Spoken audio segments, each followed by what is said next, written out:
Here we are having our morning coffee, and I always get so much from Spirit in the morning, so I'm going to share another message with you guys. When you go on a spiritual awakening journey and you do a lot of healing work on yourself, you come into this space where your lens sees the world differently. You literally see through veils of illusion, manipulation. You see truth wherever you go. And it actually feels really harsh, really hard. And you question yourself. You question what you're seeing because you haven't developed self-trust yet. You're still working on developing your self-trust, but you're seeing things and you're waiting almost for it to be validated as true. Like, am I really seeing this?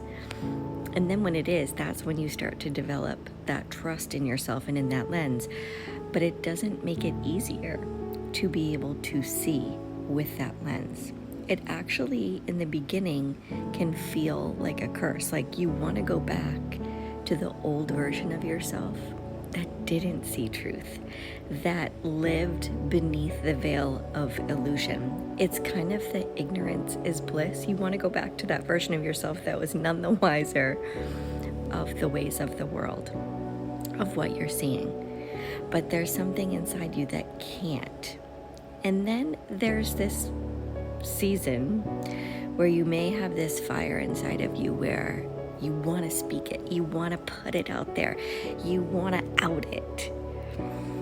But there's this is for me, I'm speaking from my experience. There's some grace inside of you that says, it's not going to really feel good either. It's not going to make me feel better. And so it just becomes a catalyst for you to go inside and soothe your discomfort. Soothe what you're feeling in response to truth. And the reason why you feel that way is actually a good protective mechanism, because what it means is you can see that when you were beneath the veils of illusion, it feels like it took parts of you away from you that you then had to rediscover and pull out of the shadows and soothe and say, it's going to be okay. I've got your back now, like that inner child healing.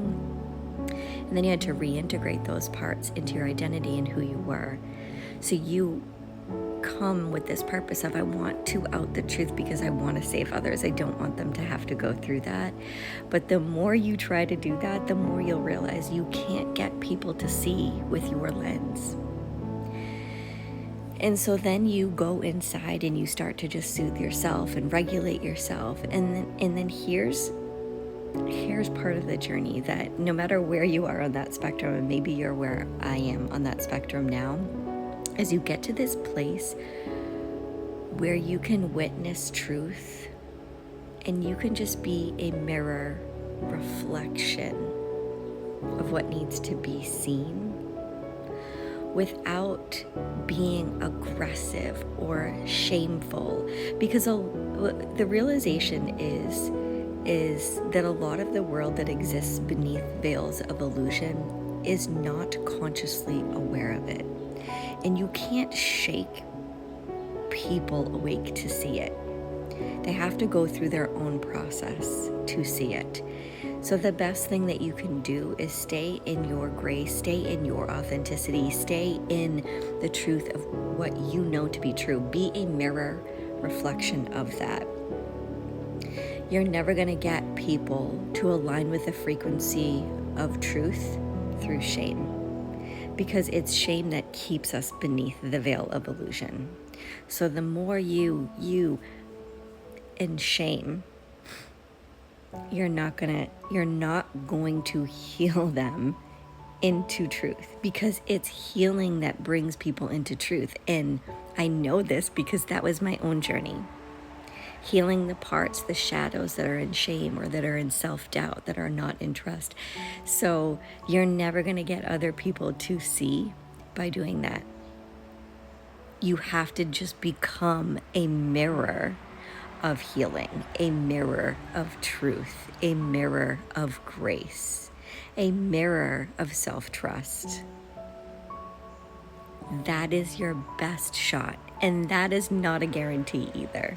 That's not a guarantee, but it can be a catalyst for transformation. It can be a catalyst for change. And the difference is the catalyst is light, not dark. The catalyst is unattached to karma, because karma is action consequence. So even though you're telling yourself you're in truth, if you're instilling shame, that's still a shadow. It's not light. Light's a mirror. Light's a reflection. Light's an embodiment of energy that trusts that I show up, God, thy will be done through me. And that's always in light. It can be in opposition, but it's always in light. So wherever you are on that journey, if you feel like seeing truth is harsh, continue to go inside yourself and regulate yourself to be able to accept the truth of what you're seeing, and then to just become a mirror reflection of what you want to see, of what you would want the consciousness, the wisdom, the energy outside of you to reflect back to you. I know that sounds easy. It's not. It is a treacherous, painful journey. If you've been on it, you know. But it's worth it. So wherever you are on that journey, keep going inside of yourself. Keep regulating your nervous system. Keep breathing. Get a little puppy, like Bella, if you need to. That unconditional love. And stay close to God. That's all. Just wanted to share that thought with you today. Keep going.